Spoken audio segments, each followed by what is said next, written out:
últimos acontecimentos do país, com a condenação pela primeira vez de um ex-presidente da República e aliados pela prática de crimes contra o Estado Democrático de Direito, têm esquentado os debates sobre a chamada PEC da Anistia, uma proposta de emenda à Constituição que tramita atualmente na Câmara dos Deputados.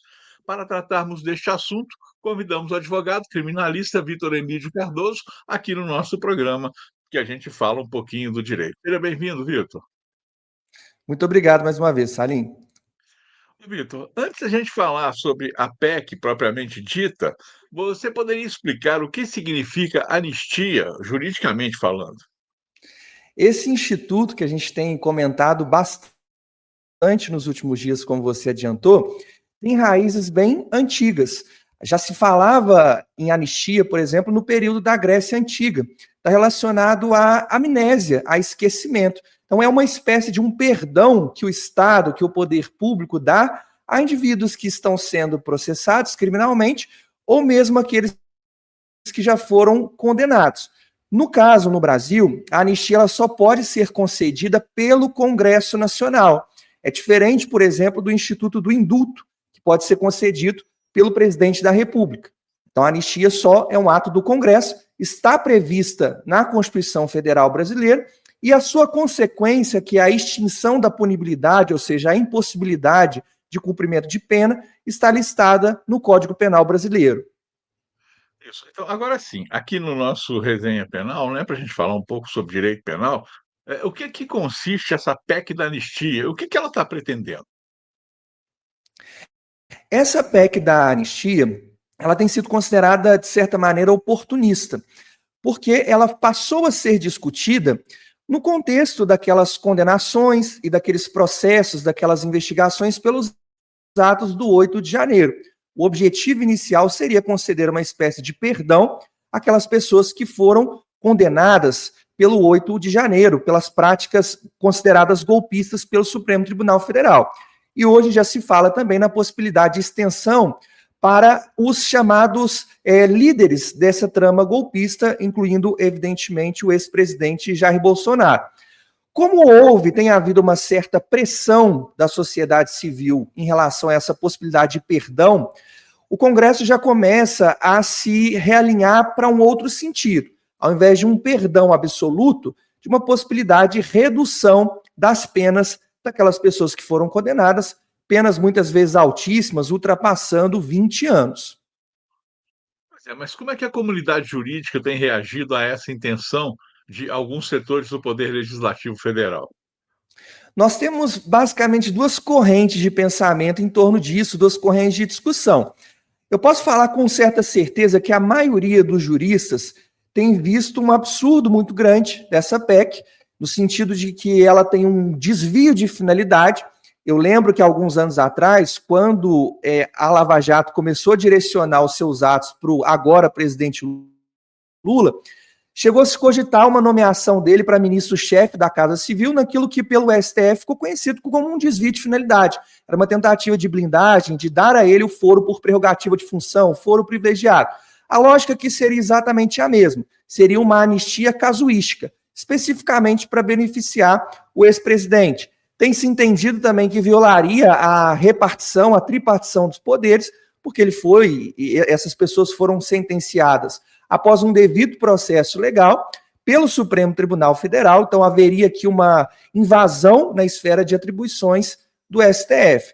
E nós teríamos um contrassenso enorme também, porque quem votou pela existência dos crimes contra o Estado Democrático de Direito foi o próprio Congresso Nacional. Então, qual que é o sentido de agora se anistiar essas práticas, né?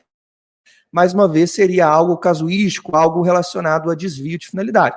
Por outro lado, há algumas pessoas, alguns juristas que defendem que, se for aprovada, o Poder Judiciário não poderia intervir, porque faz parte da autonomia, da soberania do Congresso Nacional anistiar quem ele quiser.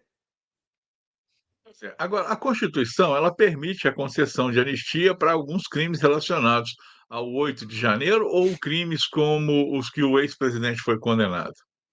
Esse também é um ponto bem interessante, Salim, porque a Constituição ela não tem nenhum artigo, nenhuma determinação expressa quanto a essa possibilidade. A Constituição ela fala apenas que os crimes, por exemplo, relacionados a tráfico de drogas, terrorismo e tortura, não cabem anistia. Em relação a fatos relacionados a crimes contra o Estado Democrático de Direito, contra a ordem democrática, a Constituição fala apenas que eles são inafiançáveis, ou seja, não cabe fiança, e imprescritíveis, ou seja, não cabe prescrição. Eles não prescrevem, não há um limite de tempo para eles serem punidos. Veja que a Constituição não fala nada de que esses crimes contra o Estado Democrático de Direitos seriam insuscetíveis de anistia, o que tem sido utilizado como argumento por alguns para ser cabível sim a anistia nesses casos, já que a Constituição não proíbe expressamente. Bom, agora para a gente poder já encerrar, né?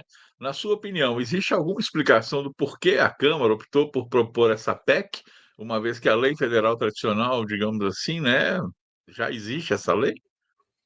Exatamente. Eu entendo como se fosse uma espécie realmente assim de uma jogada, uma espécie de uma artimanha, porque o ideal, né, o cenário mais plausível seria que fosse tentada uma lei federal convencional, a gente chama uma lei ordinária, uma lei complementar.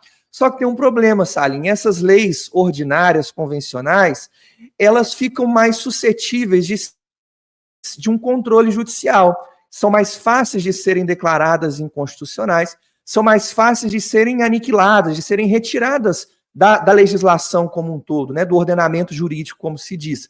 Quando se opta pela via da PEC, que é a proposta de emenda à Constituição, ou seja, uma alteração da Constituição, o discurso já muda, porque é muito mais difícil para se aprovar uma PEC, ela precisa de um quórum, de um quantitativo maior de parlamentares para serem aprovada, mas quando ela é aprovada, por exemplo, ela não passa pelo crivo do presidente da República para sancionar ou vetar, que é o que acontece em relação às leis convencionais, às leis federais convencionais. Além disso, uma vez ingressada, uma vez inserida no texto da Constituição, justamente por essa dificuldade do seu processo legislativo, é mais difícil também de se retirar do texto constitucional. Então, em resumo, essa jogada da Câmara dos Deputados, do Congresso Nacional, em relação ao andamento dessa PEC, é para blindar, é para proteger eventual controle judicial que poderia aí evitar o seu prosseguimento ou a sua inclusão na Constituição brasileira. Não, perfeito. Muito obrigado, Vitor. Essas informações são muito importantes para que as pessoas tenham esse juízo de entender as coisas e saber como é que funciona de um lado, como é que funciona de outro, sem, claro, ser tendencioso a um lado ou outro lado, que eu acho que é o mais importante, é dar a informação sem ser tendencioso. Muito obrigado, Vitor. Por nada, foi um prazer. Aqui no Resenha do Direito Penal, que a gente conversa aqui sempre, você pode também participar com a gente, mandando sugestões e coisa. Coloca aí no nosso canal do YouTube sugestões para que a gente possa trazer os temas para vocês. Canal Bol, aqui tem conteúdo de qualidade.